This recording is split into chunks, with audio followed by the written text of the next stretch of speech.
Então vamos negociar. Ministério dos Endividados adverte: você tem mais direitos do que imagina. Muita gente, quando começa a perceber que está perdendo o controle ali das suas finanças pessoais, elas já começam aquele período ali de ansiedade, de estresse, porque elas já começam a imaginar a dor de cabeça que vai ser. Na verdade, aquelas ligações indesejadas, aquelas cobranças indevidas.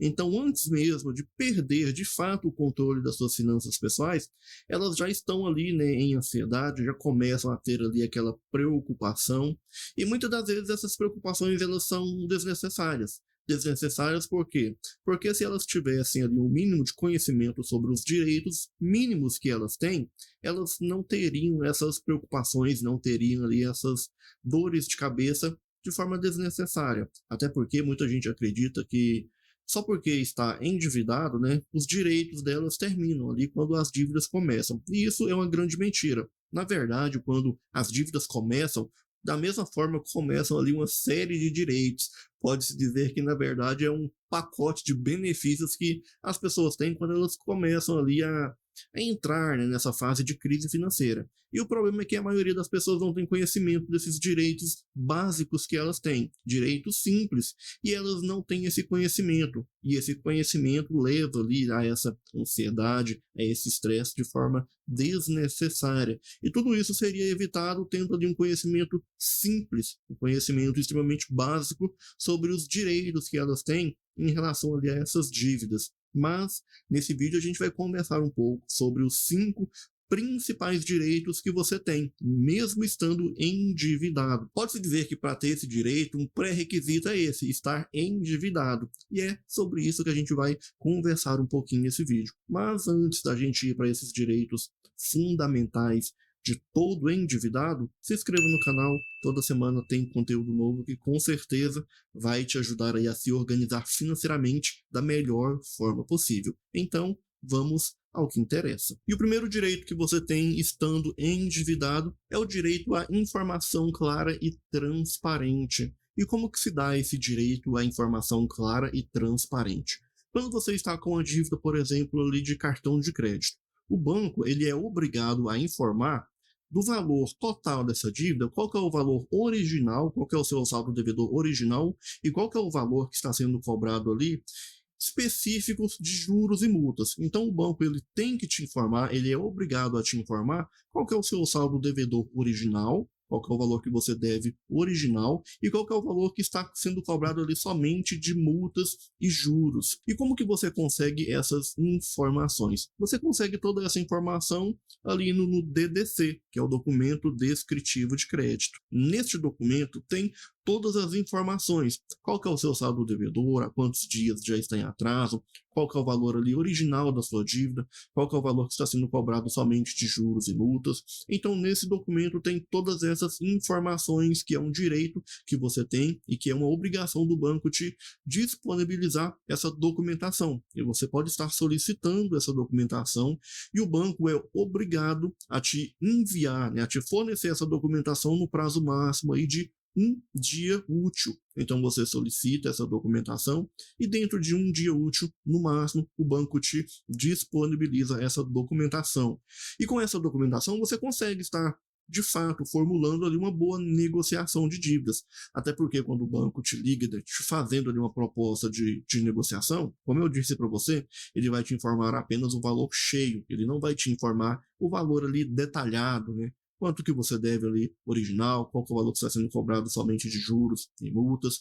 E isso é um direito seu. Você tem esse direito, você deve saber para que você consiga, sim, estar fazendo ali uma boa negociação de forma justa, que de fato caiba ali dentro do seu orçamento mensal. O segundo direito que você tem é o direito ali à proibição de cobranças abusivas. O próprio Código de Defesa do Consumidor proíbe cobranças excessivas, vexatórias ou ameaçadoras. Olha só, preste bem atenção no que eu vou te dizer agora. O banco, ele deve, né, ele pode e deve te ligar, porque pode ser através de uma dessas ligações que você consiga ali uma boa proposta de negociação de dívidas. Mas não é através de uma ligação que você vai de fato conseguir negociar ali de forma correta e conseguir bons descontos. A forma correta de estar negociando uma dívida é outra. E se você quiser aprender mais sobre negociar, logo abaixo aqui na descrição desse vídeo tem um passo a passo onde eu te explico de forma correta como que você vai conseguir negociar essas dívidas de forma correta e conseguir aí descontos que pode chegar até 95% sobre o valor do saldo devedor. Mas olha só, em relação ali a essas cobranças abusivas, você deve entender que o banco ele pode e deve te ligar, porque pode ser através de uma dessas ligações que você consiga de fato ali uma boa proposta. Mas o que acontece na maioria das vezes são esses excessos, esses abusos. E quando que se caracteriza esses excessos, esses abusos? Olha só, o próprio Código de Defesa do Consumidor, ele não estipula ali uma quantidade máxima de ligações. 10 ligações, 15 ligações, ou até menos, 5 ligações, 2. O Código de Defesa do Consumidor ele não estipula uma quantidade limite.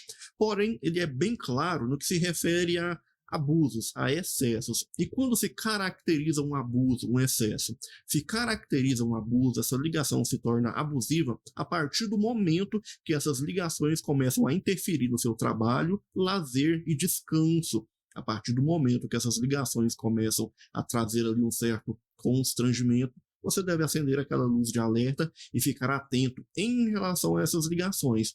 E persistindo esses abusos, esses excessos, o que você deve fazer? Inicie ali um processo de reclamação junto à Anatel. Então, fazendo ali essa reclamação, você vai informar que essas ligações estão interferindo no seu descanso, no seu lazer, no seu trabalho, estão ali em desacordo com o Código de Defesa do Consumidor.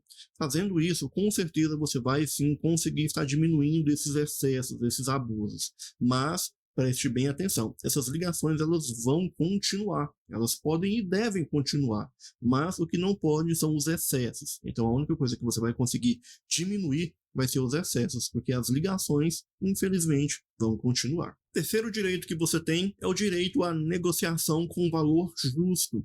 Muita gente acredita que por negar ali uma negociação, a primeira tentativa, a segunda, a terceira, muita gente acredita que já começa a se tornar ali praticamente obrigatório aceitar ali a quarta ou a quinta negociação, porque elas têm aquela neura de que não vai aparecer uma proposta que de fato caiba dentro do orçamento mensal delas. E olha só, você não é obrigado a aceitar nenhuma proposta que de fato agrida ali as suas despesas básicas, as suas despesas essenciais, alimentação, saúde, transporte. A partir do momento que essa proposta coloque em risco essas despesas básicas, você não é obrigado a aceitar, até porque, mais uma vez, o próprio Código de Defesa do Consumidor está ali para te proteger, resguardando essas despesas essenciais. Olha só, e quando a gente fala ali em lei do superendividamento, a própria lei do superendividamento está ali exatamente para isso, para te proteger em relação a essas propostas que comprometam ali as suas despesas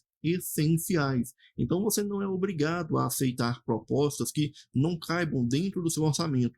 Você não é obrigado e também não é aconselhável. Como que você vai comprometer ali as suas despesas essenciais com uma dívida? Em primeiro lugar, é o seu bem-estar. Depois você pensa em como se planejar para estar pagando essa dívida. Então, primeiro é o seu bem-estar. Você deve pensar, em primeiro lugar, em você, na sua família, na sua alimentação, na sua moradia. Como eu disse para você, o próprio Código de Defesa do Consumidor está ali resguardando essas despesas essenciais. Quarto direito que você tem é o direito ali à proteção contra venda casada.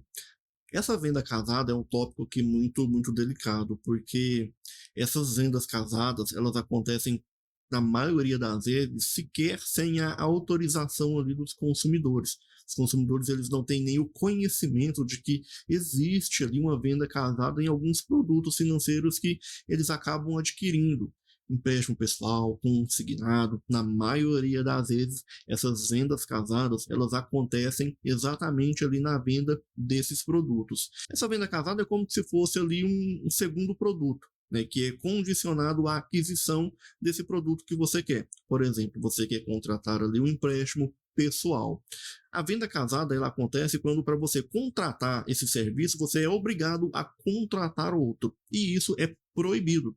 Por mais que o banco ele venha com essa conversa, né, com esse papo furado de que é necessário ter ali um seguro para garantir esse empréstimo, isso é proibido. Isso é uma prática ilegal. Mas, como eu disse para você, infelizmente acontece de forma bem pior. Na maioria das vezes, essa venda casada acontece ali sem a autorização do consumidor. Se mesmo com o conhecimento, isso é proibido por lei, você não pode condicionar, né, a aquisição de um produto à aquisição de outro, para levar um você tem que levar outro. Se isso já é proibido, imagine vender ali um produto sem o consentimento do consumidor, sem autorização. E na maioria das vezes isso acontece com mais frequência do que você imagina.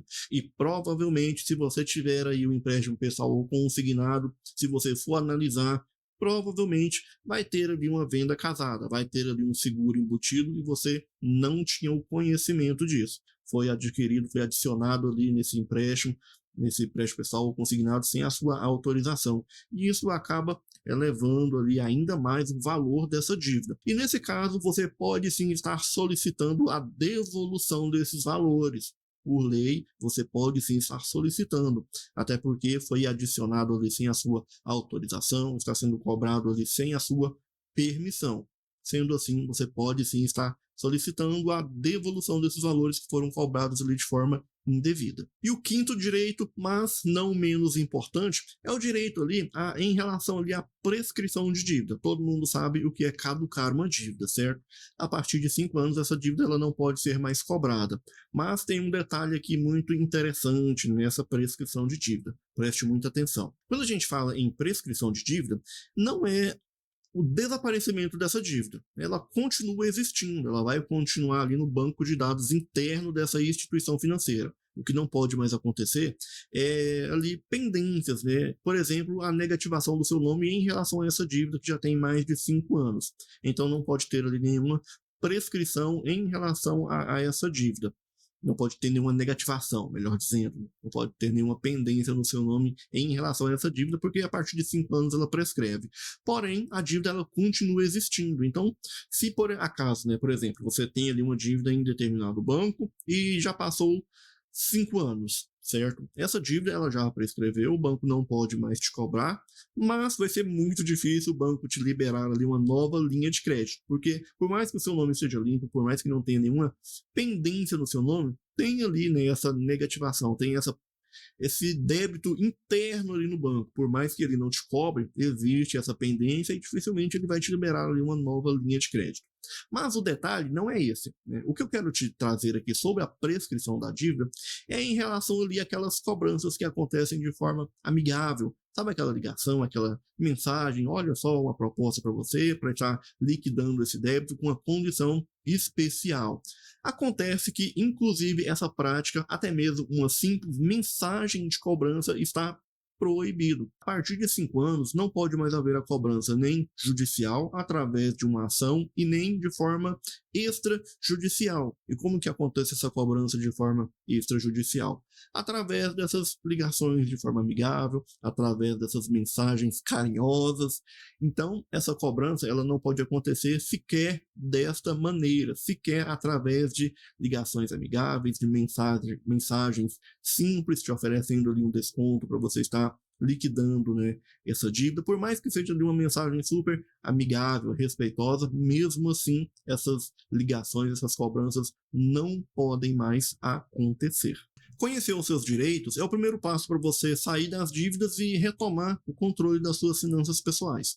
Agora, se você quer aprender a negociar de forma correta e a evitar esses abusos, é só você se inscrever no canal e, é claro, ativar o sininho de notificação. Te vejo no próximo vídeo. Até mais.